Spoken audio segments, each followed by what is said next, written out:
Oke guys, welcome back to Daily Charting with Toshi, di mana kita akan daily chart your favorite cryptocurrencies. Oke, dalam 24 jam terakhir, cryptocurrency market lanjut meningkat sebesar 3,31%. Dengan total market cap mencapai di 941 miliar US dollars. Nah, kita bisa lihat untuk Bitcoin dia meningkat sebesar 4,08% dalam 24 jam terakhir dan berhasil daily close di atas dari 19.200. Ya, tepatnya di angka running sekarang adalah di 19.450-an. Untuk Ethereum kita bisa lihat dia meningkat juga sebesar 4,31% ya, di angka 1338. Lalu untuk BNB dia meningkat sebesar 5,57% di angka 283. XRP meningkat sebesar 3,5% di 44 sen. Lalu untuk Cardano dia meningkat sebesar 1,35% tetapi belum berhasil menembus struktur 44 sen seperti yang kita sudah hafal untuk Cardano ya. Untuk Solana dia meningkat sebesar 3,79, Dogecoin meningkat sebesar 2,28 dan untuk Atom dia malah lanjut koreksi ya. Lanjut koreksi sebesar 1,37%. Oke, sebelum kita masuk ke chartnya seperti biasa kita akan lihat dulu ada economic calendar apa saja yang menunggu kita ya. Yang pertama yang penting adalah GDP di sini ya, akan ada GDP di mana harapan kita adalah dia bisa lebih buruk daripada forecast ya. Jadi kita bisa lihat di sini. Usually ya atau usual effect-nya, andaikan actual itu lebih besar daripada forecast, ini biasanya akan bagus untuk USD ya, kita bisa baca di sini. Nah, jadi harapan kita adalah dia lebih rendah daripada forecast ya. Jadi misalkan di sini forecast dia itu minus 0,6. Harapan kita dia bisa minus 0,7 atau 0,8 lah ya. Nah, jadi kurang lebih seperti itu untuk GDP. Untuk initial jobless claim otomatis seperti kemarin-kemarin ya, harapan kita adalah penganggurannya lebih banyak ya. Jadi andaikan forecastnya 215.000 ya, harapan kita adalah misalnya 220.000, 230.000. Nah, itu akan membuat selling pressure untuk indeks dolar ya. Oke, jadi kurang lebih seperti itu ya untuk economic calendar kita pada hari ini. Sisanya mungkin data-data dari negara lain lah ya. Yang penting hari ini bisa dibilang dua hal itu ya. Dan sekali lagi, kadang-kadang gini, nggak selalu efeknya itu saat si data ini keluar. Kadang-kadang bisa keluar itu saat jam trading di US mulai on ya, atau stock market di US baru dimulai. Nah, saat itu dimulai bisa terjadi drop ya. Jadi antara dua biasanya. Antara langsung efeknya saat data keluar atau saat gong dari Wall Street dibunyikan lah seperti itu ya. Oke. Nah, sekarang kita akan lihat chartingnya. Nah, untuk chartingnya seperti biasa Bitcoin kita bisa lihat dia bagus ya. Kemarin itu berhasil lagi daily close di atas dari 19.200. Tetapi MA20 sepertinya ya mulai bikin takut BTC di sini ya. Nah, sekarang kita bisa ya sudah masuknya nih reclaim ya. Dia sudah bisa reclaim 19.200. Nah, pertanyaannya apakah Bitcoin bisa mempertahankan 19.200 sebagai support atau tidak ya. Jadi sekali lagi PR untuk Bitcoin adalah mempertahankan 19.200 sebagai support. Ya, kalau dia bisa lakukan itu ada peluang ya, ada peluang dia bisa mulai retest 20. Ya, jadi sekali lagi untuk short termnya PR-nya adalah mempertahankan 19.200 di daily chart ya. Nah, untuk long termnya lucunya bisa dibilang sama-sama 19.200 ya.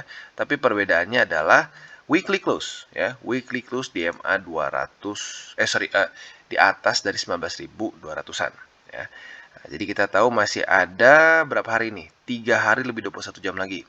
Jadi harapan kita dalam 3 hari lebih 21 jam Bitcoin akan weekly close di atas dari MA, bukan di atas dari MA, tapi di atas dari struktur 19.200.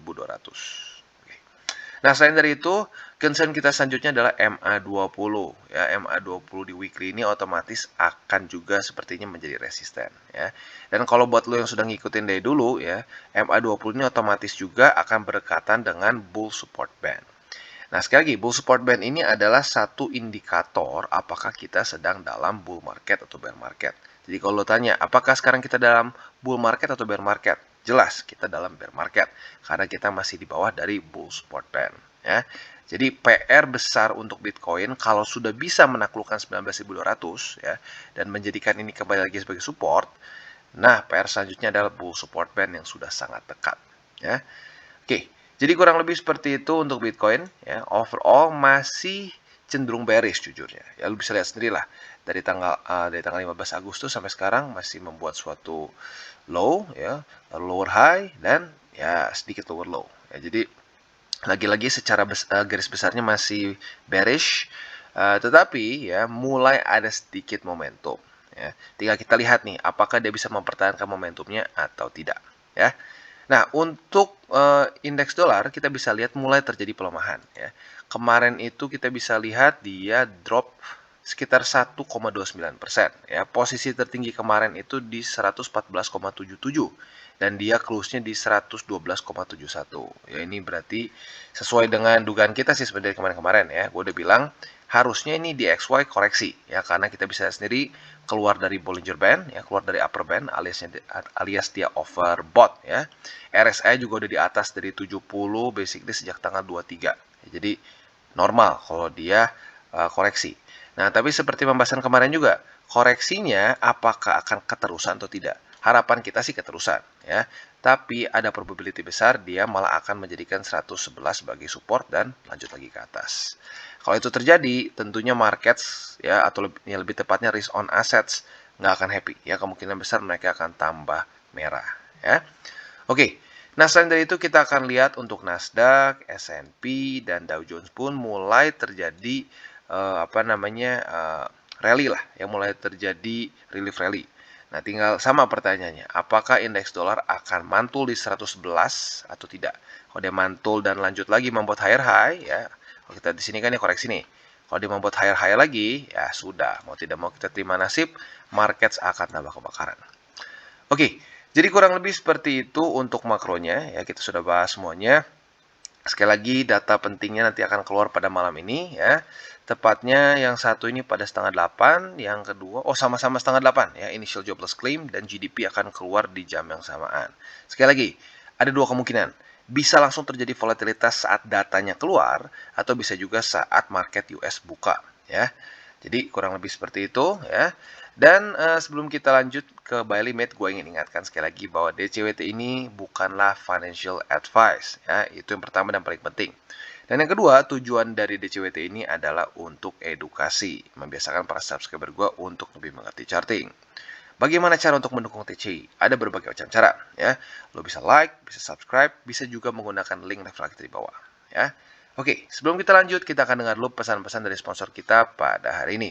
Oke, dan sebelum lanjut, kita akan dengar dulu berita bahagia dari BitGet, di mana kita bisa mendapatkan 5 bonus eksklusif hanya untuk Anda. Yang pertama, kita bisa trading spot tanpa fee, ya. Jadi mulai dari tanggal 6 September sampai waktu yang ditentukan nanti di depan, ya, kita bisa trade secara free untuk spot. Ya. Dan yang kedua, ada juga kita bisa berkesempatan mendapatkan bonus sebesar 1 juta BGB. Ya, dengan trading volume yang lebih dari 500 USDT, kita akan mendapatkan prize pool dengan hadiah utama sebesar 1 juta BGB. Dan hadiah akan didistribusikan secara proporsional dengan volume perdagangan setiap pengguna selama periode kampanye. Jadi semakin besar volumenya, semakin besar juga prize pool yang kalian dapatkan dari 1 juta BGB ini. Ya. Lalu selanjutnya juga ada hold dan dapatkan airdrop proyek populer. Nah, di sini berlaku dari tanggal 6 sampai 11 September. Dan selanjutnya juga di sini akan ada beli kripto populer dengan diskon 50%. Nah, ini sudah kita pernah bahas sebelum-sebelumnya juga. Salah satunya sekarang sedang berjalan adalah beli ETH dengan diskon 50% di grup coin. Dan tentunya ada banyak lagi seperti stable savings dan macam-macam. Ya, jadi buat yang tertarik, bisa cek link referensi di bawah dan mulai trade di BitGet. Oke, dan selanjutnya kita ke Bitcoin. Dan seperti yang kita bisa lihat, jam 7 pagi tadi Bitcoin berhasil reclaim 19.200. That's good. Tetapi, arguably yang lebih penting adalah retest. Ya, apakah dia akan retest dan bertahan di atas dari 19.200-an atau tidak? Ya, jadi kita lihat nih, kalau sampai bisa bertahan, nah PR-nya benar-benar selesai. Nah, tapi untuk sekarang, seperti yang kita bisa lihat, karena dia sudah reclaim, maka buy limit akan kita geser. Jadi buy limit pertama kita tadinya itu di 18.400, sekarang bisa digeser ke 19.226. Ini buy limit untuk spot tentunya ya, tapi sekali lagi untuk spot jangan all in ya, pastikan kalian averaging bentuknya ya. Nah, untuk posisi long gimana Bang? Udah bisa belum? Belum, seperti yang kita bisa lihat, belum terjadi retest. Ya, jadi kita butuh 2 kali retest. Hari ini semoga saja retest. dan besoknya lagi dia retest. Kalau terjadi 2 kali, ini namanya adalah konfirmasi. Ya.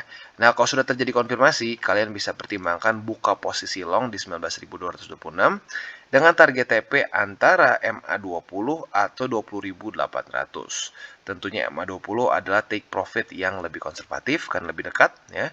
Dan 20.800 adalah take profit yang lebih agresif.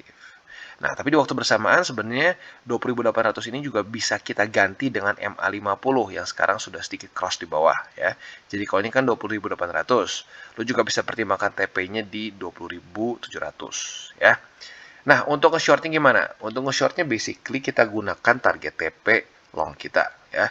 Kita bisa pertimbangkan apabila terjadi retest 2 kali di antara MA50 atau di 20.800, lu bisa pertimbangkan posisi short di daerah situ. Ya. Tentunya dengan target TP yang sama tinggal dibalik. Konservatif di 20 ya, dan yang agresif di 19.226 ya. Jadi kurang lebih seperti itu untuk posisi long, short, dan untuk spot pertama atau buy limit pertama. Untuk buy limit kedua kita akan geser ke 18.442 dan untuk buy limit ketiga, nah ini lu bisa pilih antara lu averaging di 17.600 ya, yaitu adalah wick terendah dari kapitulasi BTC di sini ya, atau lu bisa juga yaitu minus 30% dari MA200 weekly yang sudah sering kali kita bahas di daerah 15.600 ya. Jadi lu bisa pilih antara 15.600 atau sekali lagi di 17.621 ya. Oke, jadi kurang lebih seperti itu untuk BTC ya, dan overall lagi-lagi walaupun mulai ada recovery, tapi secara makronya kita masih bisa lihat dengan jelas cenderung masih bearish. Oke, dan sekarang kita ke Ethereum. Dan untuk Ethereum kita bisa lihat kemarin cukup galau ya. Dia sempat nyaris ke 1242 ya. Posisi terendahnya itu di 1251, hanya beda berapa dolar saja ya. Tapi nggak kena, berarti bukan retest ya. Jadi untuk sekarang, yang masih lebih memungkinkan adalah setup posisi short. Karena kalau kita lihat di tanggal 27 kemarin, sekalian TP yang cukup panjang nih, posisi long dengan hold sekitar 6 hari. Ya. Akhirnya karena TP juga. Nah, di waktu bersamaan ini adalah retest pertama. Nah, jadi tinggal kita lihat nih, apakah pada hari ini Ethereum akan retest lagi 1376 atau tidak. Kalau dia terjadi retest, ini masuknya ke konfirmasi. Dan kita bisa pertimbangkan buka posisi short di daerah 1376 dengan target TP di 1242 ya. Jadi lagi-lagi ini berapa persen ya kalau dapat? Kalau kita dapat posisi di sini ya, dan kita TP di 1242, maka kita dapat sekitar not bad 9 persenan ya. Jadi kurang lebih seperti itu untuk Ethereum secara setup. For now yang paling memungkinkan adalah posisi short. Untuk posisi long seperti apa? Tinggal kalian nyontek dari sini ya. Kalau terjadi retest 1 seperti tanggal 21 September dan retest 2 di tanggal 22 September, monggo buka posisi long di 1242 dengan target TP di 1376 ya. Jadi kurang lebih seperti itu untuk Ethereum, quite simple ya. Untuk posisi spotnya atau buy limit bisa pertimbangkan juga di tempat yang sama dengan posisi long, yaitu di 1242. Tapi sekali lagi gue ingatkan, untuk posisi spot jangan all in, ya jangan all in. Kalian berpikirnya averaging, kayak nabung jangka panjang, ya. Nah, saat kalian sedang nabung di sini, otomatis ya lu kan nggak mikir buat besok langsung ditarik lagi, ya. Lagi-lagi, kalau berpikirnya pendek, ujung-ujungnya nggak akan terlalu fruitful di cryptocurrency menurut gue ya. Ya, apalagi dalam kondisi bear market seperti sekarang. Kalau dalam bull market bisa lah lu ambil momentum. Tapi kalau di bear market, lu benar-benar harus punya mindset yang benar, kalau nggak ujung-ujung cut loss. Ya. Jadi kurang lebih seperti itu untuk Ethereum. Oke, dan sekarang kita akan geser ke Phantom. Nah, untuk Phantom ini situasinya cukup unik ya. Karena retest resisten udah, retest support udah. Jadi ini udah siap untuk buka posisi futures. Mau kena atas, kena bawah, udah bisa kita buka. Ya, jadi tinggal kita lihat nih pada hari ini. Apakah dia akan retest resisten atau support? Ya. Andaikan dia retest resisten di 23 sen, maka kita bisa buka posisi short dengan target TP di 21 sen. Ya, seperti kayak kemarin lah kurang lebih ya. Nah, kayak di daerah sini, cuman sayangnya kemarin nggak kena. Nah, untuk posisi long, ya tinggal kita balik saja logikanya. Kalau ternyata hari ini malah drop ke bawah, ya, dan dia retest 21 sen, maka kita bisa pertimbangkan untuk buka posisi long di 21 sen dengan target TP di 23 sen. Ya, jadi very simple, ya. Gue nggak terlalu suka TA yang terlalu belibet, ya. Nah, jadi itu untuk posisi long dan short. Untuk posisi spotnya di mana? Untuk posisi spotnya kalian bisa pertimbangkan di tempat posisi long, yaitu di 21 sen di sini. Ya, jadi lagi-lagi simple trading. Dan kalau gue pribadi sarankan untuk trading futures itu jangan di TF terlalu kecil, yaitu penyakit dari pemain-pemain futures. Ya, seringkali bermain di TF yang terlalu kecil, semenit lah, gitu ya, 5 menit, 15 menit.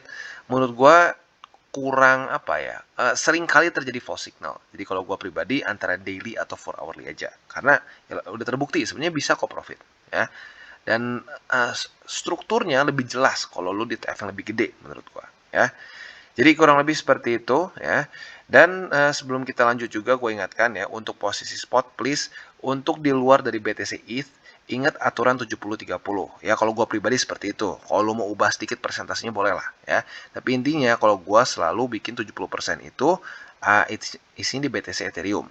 30% sisanya itu baru kita melihat ke peluang-peluang altcoins lain yang bisa dibilang market cap-nya cenderung jauh lebih kecil dibandingkan BTC dan ETH. Ya, jadi ingat, pilar utama dari portofolio kripto adalah BTC dan Ethereum, ya.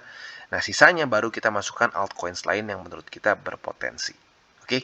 Dan sekarang kita akan geser ke BNB. Oke, dan untuk BNB kita bisa lihat dia rally dengan signifikan. Ya, dia rally sebesar 3,45% hanya dalam 24 jam saja. Ya. Dan kalau kita lihat juga dia berhasil menaklukkan dua resisten.